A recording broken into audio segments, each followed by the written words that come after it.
नमस्कार। आज फिर नेक्स्ट जो वीडियो है हमारा प्लाज्मा मेम्ब्रेन की स्ट्रक्चर के बारे में, इसमें आप सबका स्वागत है। आज जो पहले वीडियो मैंने शुरुआत का बनाया है, इसमें प्लाज्मा मेम्ब्रेन का एक ओवरऑल आउटर स्ट्रक्चर के बारे में आपको बताया था कि किस प्रकार से प्लाज्मा मेम्ब्रेन की जो फ्लूइड मोज़ेक मॉडल है उसमें प्रोटीन और लिपिड अरेंज रहते हैं। आज मैं उसकी जो केमिकल स्ट्रक्चर है उसके बारे में बताता हूँ। देखिए, प्लाज्मा मेम्ब्रेन में मैंने जैसे बताया कि ये लिपिड, प्रोटीन्स और कार्बोहाइड्रेट्स तीनों से मिलकर के बनी हुई होती है। डायनेमिक इसका नेचर होता है। तो जो लिपिड है उस लिपिड में फॉस्फोलिपिड होता है जो मेन लिपिड है। इसके अलावा इसमें ग्लाइकोलिपिड्स होते हैं और इसके अलावा कोलेस्ट्रॉल पाया जाता है। तो आज हम इस लिपिड के स्ट्रक्चर के बारे में देखते हैं कि लिपिड की स्ट्रक्चर कैसे होती है। Let's start.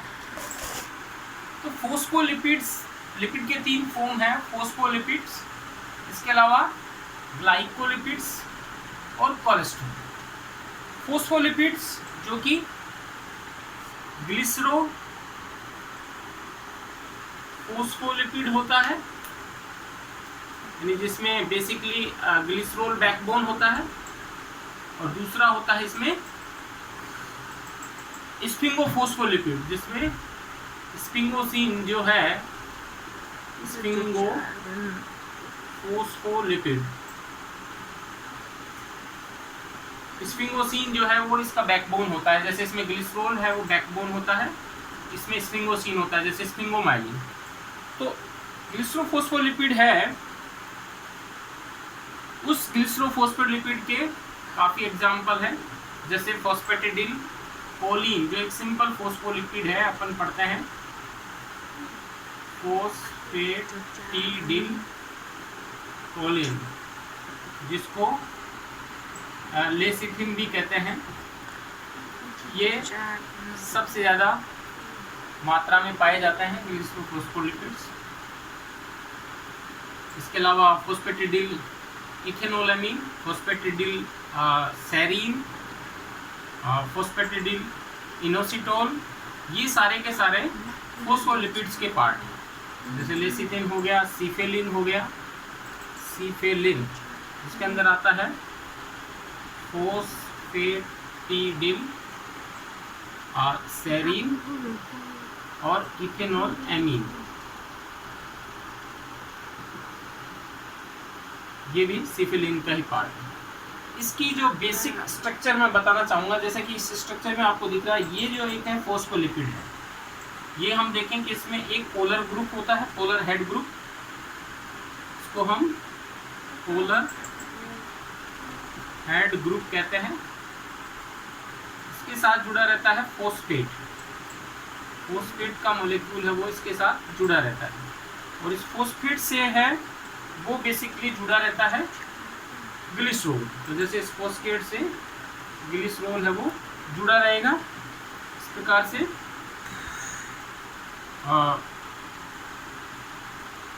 इससे इस प्रकार से ऑक्सीजन और C double bond O, C double bond O। इसके बाद में ये यहाँ पे फैटी एसिड की चेन होती है। ये जो स्ट्रक्चर है, ये स्ट्रक्चर एक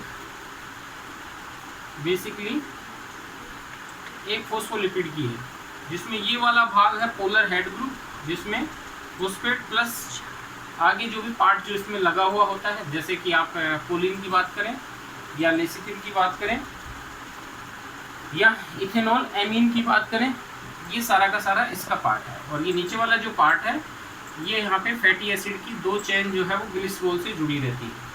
इसमें तीन पार्ट हो गए, यानी हेड पार्ट, ये वाला बीच वाला हिस्सा, ये फैटी एसिड की चेन, और बीच में फॉस्फेट।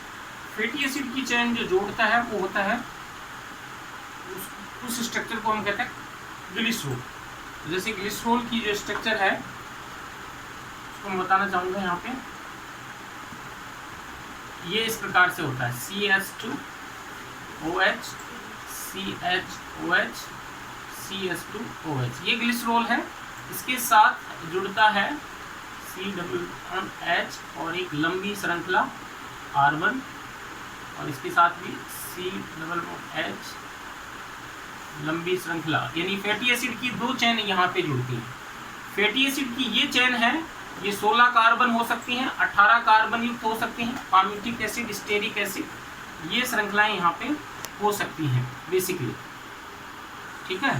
तो ये इसकी बैकबोन होगी। इससे फिर जुड़ता है फॉस्फेट, इससे यहाँ से इससे जुड़ेगा फॉस्फेट, और फॉस्फेट से जुड़ेगा जो भी हेड ग्रुप है, जैसे कोलिन है, वो कोलिन है वो इस फॉस्फेट से जुड़ेगा। तो कोलिन की स्ट्रक्चर जो जैसा कि हम जानते हैं वो है, कोलिन की स्ट्रक्चर होती है CH2OH और यहाँ पे NCH3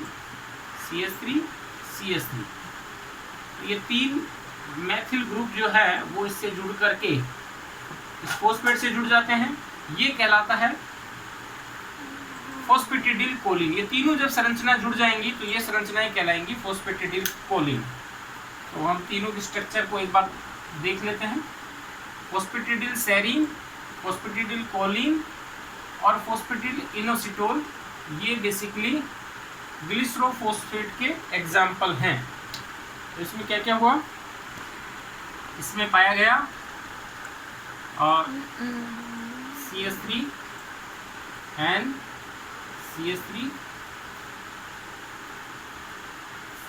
प्लस CH2 यहाँ पे ऑक्सीजन, ये हो गया फॉस्फेट, और ये फॉस्फेट जो जुड़ता है ये है, ये बेसिकली जुड़ेगा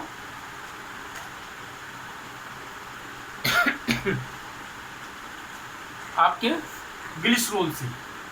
ये हो गया CH2 CH2 ऑक्सीजन, और ये हो गया C डबल बॉन्ड O, और यहाँ पे एक फैटी एसिड की चेन 18, मैं इसको यूँ बना देता हूँ, ये लास्ट में CH3, और यहाँ पे भी ये एक श्रृंखला है जिसमें यहाँ पे डबल बॉन्ड आ सकता है, यानी ये सिस एक अनसैचुरेटेड फैटी एसिड की चेन होती है। इस प्रकार से सैचुरेटेड और अनसैचुरेटेड जो फैटी एसिड है उसकी श्रृंखलाएं ये फैटी एसिड्स कहलाती हैं। ये हो गया आपका ग्लिसरॉल, ये फॉस्फेट, और ये head group, polar head group. चूंकि इसके ऊपर पॉजिटिव चार्ज है इसलिए फॉस्फेटिडिल कोलिन हमेशा धनात्मक होता है, पॉजिटिव चार्ज युक्त होता है। आवेश के आधार पर देखें, यानी ये एक न्यूट्रल हो जाता है, क्योंकि इसमें ये नेगेटिव है ये पॉजिटिव है, तो ये न्यूट्रल चार्ज वाला है। जो न्यूट्रल पीएच है इस पर कोई चार्ज नहीं होता है फॉस्फेटिडिल कोलिन। इसी प्रकार फॉस्फेटिडिल इथेनॉल एमीन की बात करें, उसमें ये स्ट्रक्चर बदल जाएगा, ये कोलिन है, और यदि मैं इसको मिटा करके इसकी जगह पे CH2 इथेनॉल एमीन, तो यहाँ पे NH2 ये ग्रुप जुड़ जाता है, तो ये कहलाता है इथेनॉल एमीन, ये कहलाएगा इथेनॉल एमीन। इसके अलावा यदि इसको हटा करके इसकी जगह मैं सेरीन जोड़ दूं तो वो स्ट्रक्चर कहलाएगी फॉस्फेटिडिल सेरीन, जिसकी स्ट्रक्चर को जोड़ करके CH2 यहाँ पे COOH और NH2 ये स्ट्रक्चर, यानी अमीनो एसिड सेरीन जो है वो जुड़ गया, तो ये पूरी स्ट्रक्चर कहलाएगी फॉस्फेटिडिल सेरीन, जो कि बेसिकली सिफेलिन कहलाता है। फॉस्फेटिडिल कोलिन है लेसिथिन कहलाता है, फॉस्फेटिडिल सेरीन और फॉस्फेटिडिल जो है ग्लिसरॉल जो है ये कहलाएगा सिफेलिन वाला पार्ट। तो इस आधार पे हम कह सकते हैं कि फोस्फोलिपिड जो ग्लिसरोफोस्फोलिपिड और स्फिंगोफोस्फोलिपिड इस रूप में पाया जाता है। ये एक तरह से इसके जो प्लाज्मा मेम्ब्रेन है उसका मेन पार्ट होता है, ये बाहर की तरफ होता है ये वाला पार्ट, तो ये पोलर पार्ट कहलाता है। पोलर का मतलब होता है जो पानी के साथ क्रिया कर सके, ध्रुवीय विलायकों के साथ क्रिया कर सकते हैं, पोलर ग्रुप। चूंकि इस भाग में फैटी एसिड की चेन होती है ये पानी के साथ क्रिया नहीं करता, इसलिए ये भाग कहलाता है हाइड्रोफोबिक पार्ट। ये पार्ट कहलाता है हाइड्रोफोबिक पार्ट। इसके बाद में दूसरा जो पार्ट है वो है ग्लाइकोलिपिड्स। स्फिंगोलिपिड्स है, उसमें पाया जाता है स्फिंगोमाइलिन्स। स्फिंगोमाइलिन्स ये इसका एग्जाम्पल है। ग्लाइकोलिपिड्स का जो एग्जाम्पल हम देखें तो ग्लाइकोलिपिड्स में आता है गैलेक्टोसेरेब्रोसाइट्स, इसमें आता है गैलेक्टोसेरेब्रोसाइट। इसके अलावा दूसरा आता है गैंग्लियोसाइट्स, गैंग्लियोसाइट जीएम फर्स्ट। और एक जो पार्ट है इसमें होता है जिसको हम कहते हैं सिएलिक एसिड, ये भी जुड़ा रहता है ग्लाइकोलिपिड्स के साथ। कार्बोहाइड्रेट मोइटीज जो है वो ये जुड़ी रहती है, इसको सिएलिक एसिड, एन एसिटिल न्यूरामिनिक एसिड भी कहते हैं इसे, एन एसिटिल न्यूरामिनिक एसिड। ये बेसिकली तीनों जो हैं ये सेल रिकॉग्निशन, सेल आइडेंटिफिकेशन और जो नर्व सेल्स होती हैं उनकी प्लाज्मा मेम्ब्रेन में ये जो सिएलिक एसिड है, गैंग्लियोसाइड्स है, उसकी मात्रा ज़्यादा होती है। इसके बाद में हम बात करते हैं तीसरा जो पार्ट है वो है कोलेस्ट्रॉल का। कोलेस्ट्रॉल जो है वो plasma membrane, specially animal cells की प्लाज्मा मेम्ब्रेन में ही पाया जाता है, बैक्टीरियल और प्लांट सेल में नहीं होता। हालांकि प्लांट सेल में स्टिग्मोस्ट्रोल इस कोलेस्ट्रॉल की जगह पाया जाता है। ये कोलेस्ट्रॉल प्लाज्मा मेम्ब्रेन की फ्लूइडिटी को मेंटेन करता है, इसको रिकॉग्नाइज करता है, यानी इसको ज़्यादा फ्लूइड भी नहीं होने देता और साथ ही इसको ज़्यादा जेल फॉर्म में भी नहीं रखता। यानी इसकी फ्लूइडिटी को यदि कोई मॉलिक्यूल मेंटेन रखने का काम करता है एनिमल सेल में तो वो होता है कोलेस्ट्रॉल। कोलेस्ट्रॉल एक स्टीरोल ग्रुप है, जैसा कि हमें पता है। यदि हम इसको देखें तो कोलेस्ट्रॉल की स्ट्रक्चर इस प्रकार से होती है। इसके अंदर ये इसका पोलर पार्ट होता है और इसमें ये चेन होती है, हाइड्रोकार्बन चेन। और इसके अलावा इसमें इस प्रकार से ये इसमें श्रृंखलाएं होती हैं। यदि हम देखें इसमें यहाँ से शुरू करें 1 2 3 4 5 6 7 8 9 10 11 12 13 14 15 16 17 18 और ये हो गया 19 20 21 22 23 25 26 27, यानी 27 कार्बन की इसमें श्रृंखलाएं पाई जाती हैं। तो ये इस प्रकार के स्ट्रक्चर है, ये कोलेस्ट्रॉल है, जिसका ये जो ग्रुप है हाइड्रोक्सिल ग्रुप, ये फैटी एसिड्स के अंदर जो फॉस्फोलिपिड होता है उसका पोलर जो ग्रुप होता है उस ग्रुप के इक्विवेलेंट ये OH यहाँ पे पाया जाता है। इस प्रकार से ये इस जगह पाया जाएगा और ये बाकी स्ट्रक्चर इस प्रकार से अरेंज रहती है, जैसा कि इसमें लाइक दिस वन। और ये मैं बना देता हूँ, इसमें ये हो गया, इसमें ऐसे करके, और ये हो गया।